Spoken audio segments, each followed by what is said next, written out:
Como estudar o comportamento humano? O pesquisador Fábio Leiser Gonçalves, da Unesp de Bauru, fala sobre projetos experimentais para o estudo de doenças mentais. Ele e sua equipe criam experimentos com ratos para verificar o comportamento impulsivo.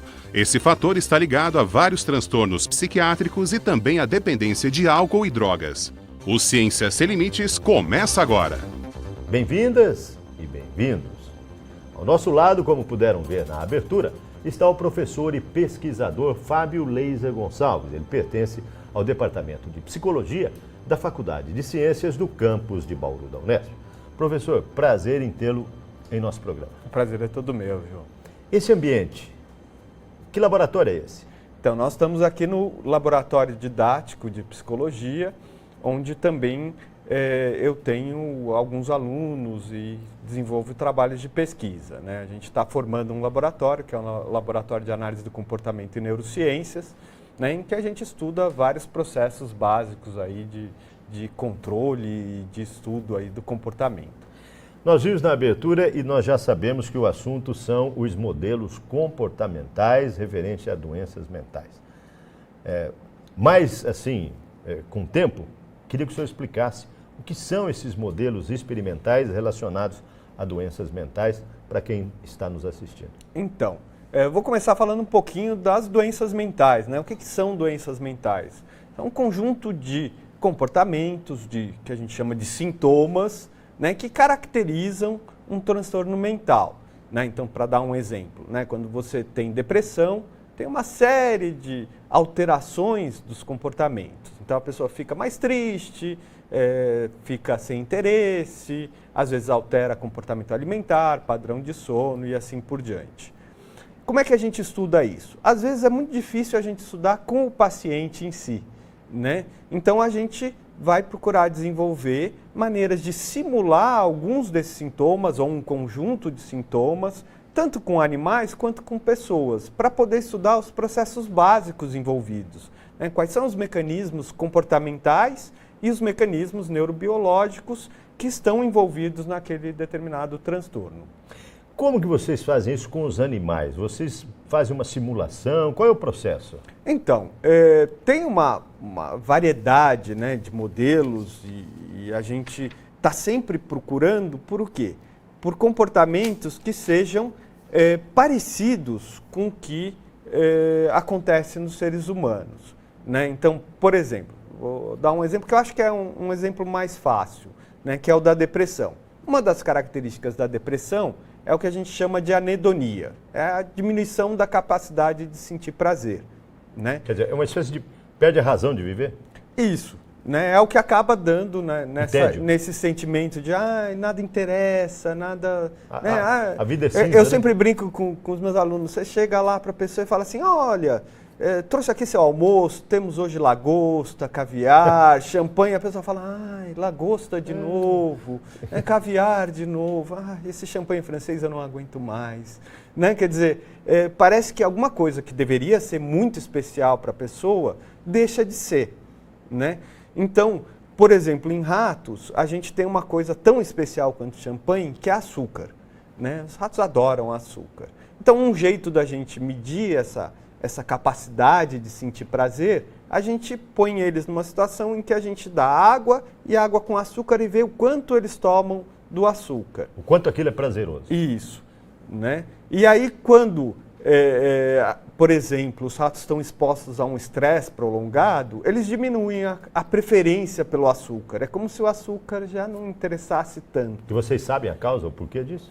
Então, aí a gente vai... É o objeto de estudo. É o objeto de estudo. Então, muitas vezes, né, aqui no laboratório, a gente está mais com as variáveis comportamentais, mas a gente tem uma série de mecanismos neurobiológicos, principalmente envolvendo um sistema que é o sistema dopaminérgico, né, que a dopamina é um dos grandes neurotransmissores, super importante, isso, muito ligado ao prazer, a essa capacidade de sentir prazer, e a gente vê uma diminuição desse sistema funcionando que acaba, como consequência, diminuindo essa capacidade de sentir prazer. Para quem está nos vendo, o senhor falou em variáveis comportamentais. São as vertentes dos seus estudos aqui, o senhor podia explicar? Isso, né? O que são variáveis? Né? Vou começar por esse termo que, né, o telespectador que está acostumado aí a ver o Ciência Sem Limites com certeza já ouviu esse termo.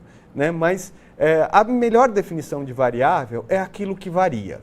Né? É aquilo que a gente pode mexer, é aquilo que a gente pode alterar e ver se tem efeito. No nosso caso, a gente tem as variáveis que a gente chama de independentes, são essas que a gente mexe, e a gente tem a grande variável dependente, que é o comportamento.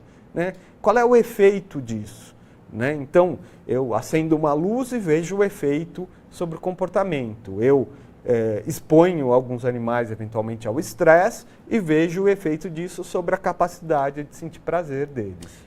Uma das outras vertentes que o senhor estuda também é sobre o comportamento impulsivo. Isso. Vamos falar das linhas de pesquisa, porque estamos chegando já quase ao final deste bloco. Fala para a gente, então, das suas linhas. Comportamento impulsivo. Então, comportamento impulsivo, né? Junto com isso, o estresse e o efeito do estresse sobre o comportamento impulsivo. E a gente estuda também o efeito do comportamento impulsivo, ou a relação do comportamento impulsivo com o consumo abusivo de álcool e de outras drogas. Né? E também a gente estuda modelos para estudar aprendizagem relacional em animais. Além do imediatismo. Sim, sim. O imediatismo, na verdade, ele entra como comportamento impulsivo. Né? É um jeito que a gente tem de definir o que é comportamento impulsivo. Nós vamos explicar para quem está nos assistindo esse comportamento impulsivo imediato. Né? Isso. Quer dizer, só assim para fazer um parênteses, o ser humano ele tem necessidade de comprar as coisas de imediato do que postergar e pensar no futuro, é isso? Sim. Essa habilidade de pensar no futuro, de postergar, de tolerar, né, o que a gente chama de atraso, né, é um dos grandes desafios da humanidade. Nós vamos explicar isso no próximo bloco ou nos blocos seguintes. O Ciência Sem Limites vai para um breve intervalo. Você pode contactar o pesquisador, o e-mail dele aparece aí na sua tela, laser@fc.unesp.br. Se quiser conhecer mais sobre a unidade, www.fc.unesp.br.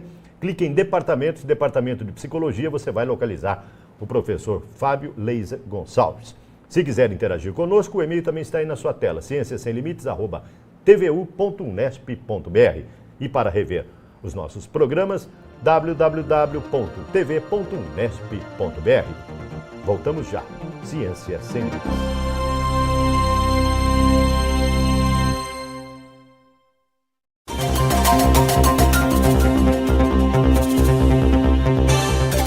Ciência Sem Limites está de volta. Como vocês podem ver, o assunto do programa desta semana é análise comportamental de doenças mentais. Sobre esse assunto, ao nosso lado está o professor e pesquisador Fábio Leiser Gonçalves. Professor, nós falamos das suas vertentes no bloco anterior. E neste bloco nós vamos começar falando sobre comportamento impulsivo, que nós terminamos no bloco anterior. O senhor pode detalhar um pouco mais esse comportamento impulsivo? Comportamento impulsivo, a nossa definição é quando a gente tende a escolher muito mais coisas pequenas, imediatas, em detrimento de coisas grandes, atrasadas.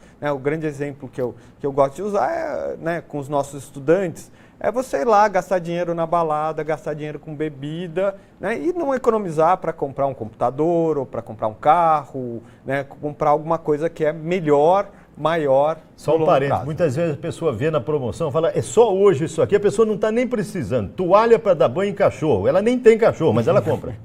É mais ou menos por aí, né? Quer dizer, você cria uma necessidade ali imediata, né? Sinaliza, olha, é só hoje. Né? E aí a pessoa acaba comprando o que o pessoal no comércio chama de compra por impulso. Né? Porque se a pessoa parar para pensar, parar para analisar... Ela não pergunta, será que eu preciso realmente?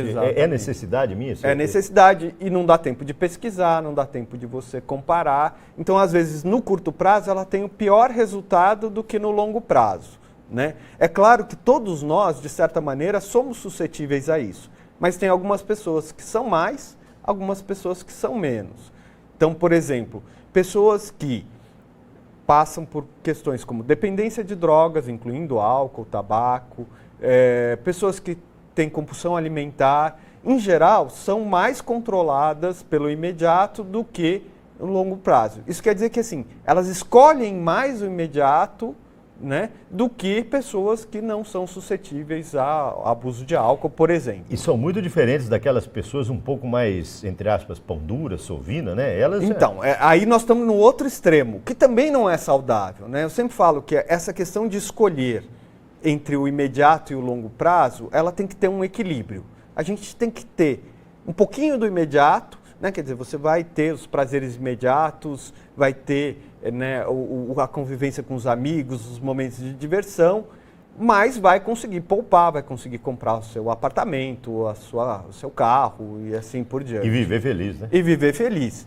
Então, as pessoas que só ficam no imediato, elas não conseguem atingir as metas de longo prazo. Mas as pessoas que também só pensam na meta de longo prazo também abrem mão da felicidade, do prazer, até do dia a dia e acabam também se tornando pessoas que têm muitas dificuldades, muitos problemas. No bloco seguinte, nós vamos falar sobre o uso de animais. O professor faz parte da comissão de ética no uso de animais. No uso de animais. Então, ele é a propriedade para falar sobre esse assunto. Tem como simular ou estudar esse lance do impossível? Sim, sim. A gente tem vários modelos, vários procedimentos que permitem estudar como é que os animais escolhem, né, e quais são as maneiras de ajudar ele a escolher o longo prazo. Perfeito. O senhor tem alunos que estão se iniciando aqui na pesquisa. Fala para a gente sobre esses alunos. Sim, eu tenho vários alunos, tenho inclusive 2 bolsistas da FAPESP, né, tenho alunos que trabalham com ratos e tenho alunos que trabalham com pessoas, mais nessa questão da relação entre comportamento impulsivo e abuso de álcool. O senhor permite que a gente converse com uma das alunas ou alunos que estão aí com o senhor? Claro, claro. Acho que será um prazer. O Ciências Sem Limites vai conversar com a Marcela Veloso, que é estudante do 4º ano de Psicologia e pertence à equipe do professor Fábio Leiser Gonçalves.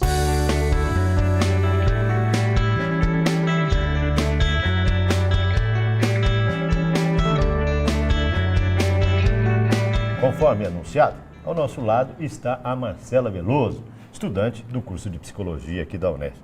Qual é a sua rotina e pertencente à equipe do professor Fábio? Qual é a sua rotina aqui no laboratório?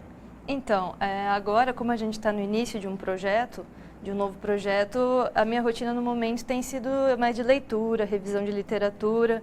Isso, assim, vai até de madrugada lendo texto, procurando texto, lendo em inglês, assim, então eu estou aperfeiçoando meu inglês. Que beleza. E que projeto é esse? Então, eu estou fazendo um projeto agora que é de comportamento impulsivo, avaliação de risco e o consumo abusivo de álcool em estudantes universitários. A gente acha que essa pesquisa é muito importante nesse contexto, visto que o aumento desse consumo de álcool tem sido muito evidente, né? E acidentes também envolvendo o consumo abusivo de álcool dentro da universidade. Então explica detalhadamente. Você falou em 3 vertentes, álcool, comportamento impulsivo e... Avaliação de risco. Então fale sobre avaliação de risco e tal. Conta pra gente o que você quer estudar disso. Então, com o comportamento impulsivo e avaliação de risco, eles estão intrínsecos um ao outro, né? Porque aquilo de avaliação de risco é a pessoa ponderar a decisão dela. Então, será que convém eu fazer isso? Será que... Com o comportamento impulsivo, é exatamente isso da pessoa escolher as decisões mais imediatas, né? Ter as decisões mais imediatas. Por exemplo, é exemplo do que o professor já falou, né? Ou eu gasto dinheiro na balada ou eu guardo dinheiro para comprar. No caso, com álcool, por exemplo, seria eu prefiro beber muito agora e passar mal, ou eu prefiro não beber tanto e amanhã beber muito agora e sentir um bem-estar, ou beber mais ou menos e amanhã eu estar bem. Mas isso não tem algo a ver com a compulsão? Com comportamento impulsivo, está um intrínseco ao outro, como eu falei, né? O comportamento impulsivo e a avaliação de risco. E sempre você mexe ou atua, né? Ou pesquisa só humanos, é isso? Então, eu sou a única da equipe que trabalha com humanos no momento, né? E como é que é feita essa pesquisa com humanos, né?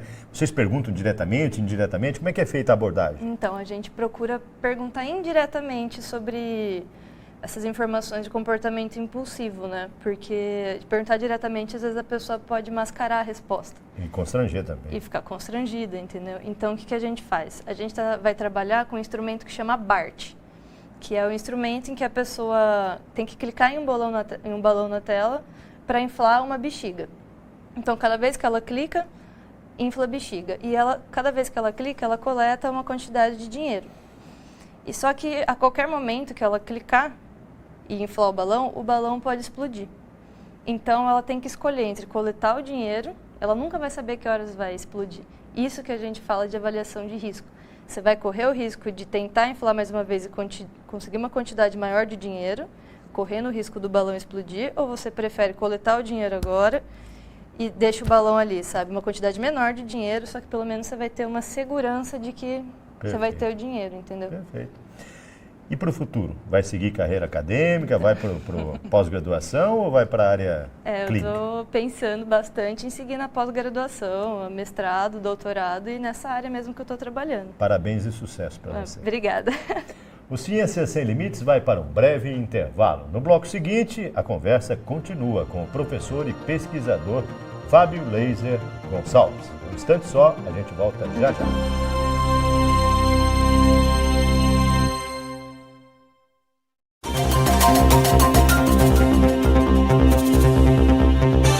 O Ciências Sem Limites está de volta. Como vocês podem ver, o assunto deste programa é relacionado à área da psicologia. Ao nosso lado, o professor pesquisador Fábio Leiser Gonçalves. Ele pertence ao Departamento de Psicologia da Faculdade de Ciências do campus de Bauru da Unesp. Professor, parabéns pela orientanda, as pessoas que estão envolvidas em seu laboratório. A gente vê que são jovens ainda na graduação e engajados na pesquisa. Isso aí abre um horizonte muito grande. Né? Com certeza, né? Eu acho que é fundamental para a formação, porque aí o aluno sai da posição de quem está consumindo conhecimento para a posição de quem está produzindo o conhecimento. Né? Perfeito. Por falar em produzir conhecimento, a gente conversava, né? E o senhor dizia que muitas universidades ou muitos cursos não utilizam mais animais em termos de pesquisa. O senhor, como membro do Comitê de Ética, como é que o senhor vê isso? Alguns cursos abolindo experimentos com animais, não que vão sacrificá-lo ou que vai trazer malefícios para esses animais. Como é que o senhor vê a formação desse profissional sem os experimentos? Então, eu fico muito preocupado, porque eu acho que, por um lado, na pesquisa, a experimentação animal, ela traz uma série de conhecimentos em várias áreas, farmacologia, na medicina e na psicologia também, né? E coisas que a gente não consegue fazer e não deveria fazer com seres humanos, muitas vezes, né? Porque o animal tem uma condição toda especial, a gente consegue criar ele num ambiente controlado, né? As pessoas não, elas estão aí na vida e as variáveis que influenciam o comportamento delas são inúmeras e você muitas vezes não consegue separar o que está afetando e o que está causando aquele comportamento. Com animais a gente consegue fazer isso de uma maneira muito mais controlada, né?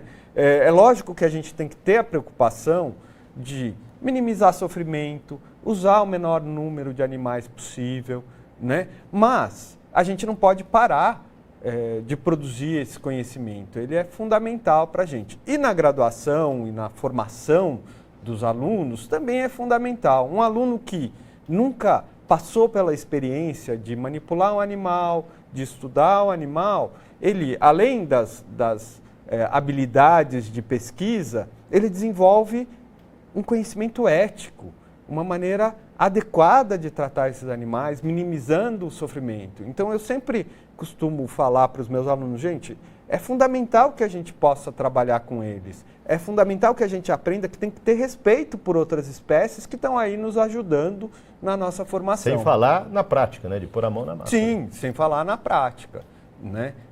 Nos procedimentos. Agora, é um processo caro para as universidades manter esses animais também. Ele é caro, mas não é tanto, né? Quer dizer, é um animal, principalmente o mais comum que é o rato, né? Ou eventualmente camundongo, aqui a gente trabalha só com rato. Né? É um animal que é de custo baixo, de fácil reprodução, só precisa de um ambiente minimamente adequado, ar-condicionado, etc. E mesmo esses animais irracionais, como é que vocês trabalham com os transtornos psiquiátricos neles? Então, veja, dos pressupostos que a gente tem é a teoria da evolução. Né? Quer dizer, então, há uma continuidade no desenvolvimento do cérebro ao longo das espécies. Né? Então, a gente tem muito mais semelhanças do que o senso comum prevê, né? Então, muitos processos comportamentais e muitos processos neurobiológicos se mantêm em animais e em humanos, em ratos, principalmente os mamíferos, né? Ratos, claro, quanto mais próximo na escala evolutiva, mais similar, macacos, etc. e tal, né? E em humanos, né? Então, a gente consegue fazer analogias. É lógico que quando você faz com ratos, depois você tem que checar isso com humanos para falar da generalidade desse conhecimento. Você usa uma plataforma com os animais que depois vão ser Sim. transportadas para o ser humano e adaptada, né? Exatamente, adaptado, né? Eu sempre falo, rato não é um ser humano e o ser humano não é um grande rato, né? Eles têm diferenças. Agora, o resultado disso tudo, o objetivo é tecnologia, né, professor? Exatamente, né? Quando a gente faz esses procedimentos que simulam transtornos mentais, a gente está desenvolvendo técnicas para controlar o comportamento, para melhorar esse comportamento, né? E quando eu falo controle, eu falo, por exemplo, de psicoterapia, falo de educação, né? E também desenvolvimento de psicofármacos, drogas que alteram o comportamento. E isso está relacionado ao déficit de atenção e hiperatividade também? Também, né? É um dos principais pontos que a gente está estudando, que é o comportamento impulsivo que a gente já falou, né? É uma das principais características do transtorno de déficit de atenção e hiperatividade. Você pode dar um exemplo de como vocês trabalham com isso no dia a dia? Então, Porque exemplo, a criança que é hiperativa, muitas vezes é uma consequência genética ou do ambiente? Então, em geral, a gente tem uma interação das duas coisas, né? Quando a gente fala de transtornos mentais, a gente tem uma influência genética se somando com fatores ambientais. Por exemplo, vou te dar um exemplo da minha experiência clínica aqui, de antes de ser pesquisador. Perfeito. Uma criança que tinha um déficit de atenção e hiperatividade importante, né? E aí, a mãe, quando a gente vai conversar, ela também tem o transtorno. Então, a gente tem, por um lado, o fator genético, né? Mas, ao mesmo tempo, a gente sabe que um ambiente mais regrado, com normas bem controladas, né, favorece um desenvolvimento melhor da criança com déficit de atenção e hiperatividade. Mas como a mãe também tinha, era muito difícil para ela conseguir manter um ambiente estável. Alimentava ainda mais. Acaba alimentando, né? Aí que eu digo que tem o cruzamento de fatores genéticos com fatores ambientais, né? Quando a gente consegue criar uma rotina adequada, um ambiente favorável, bem estruturado, né? Maravilha. Para quem está nos assistindo, como é que uma mãe, um pai e tal, ele pode detectar se o filho tem déficit ou hiperatividade? Então, é na escola?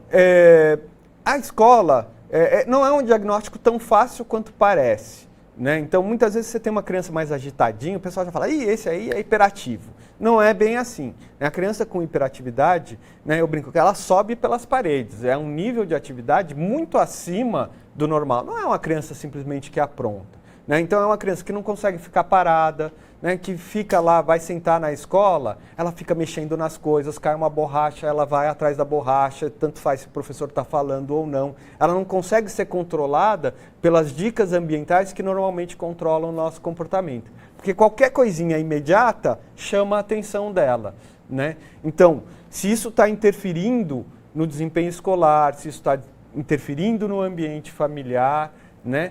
Vale a pena fazer uma avaliação com um profissional, com um psicólogo, eventualmente. E nós temos aqui a Clínica de Psicologia Aplicada, que presta serviço. Exatamente, nosso CPA que tem condição professor, de avaliar. Estamos chegando no final. Tem um tópico que o senhor queira ainda destacar ou abordamos de um modo geral as suas vertentes de pesquisa? Não, eu acho que a gente conseguiu abordar de uma maneira geral os vários temas. Bem superficial, mas abordamos. Bem superficial, né? A gente sempre quer explicar mais e detalhar mais, né? Mas a gente sabe que o tempo é curto. Né?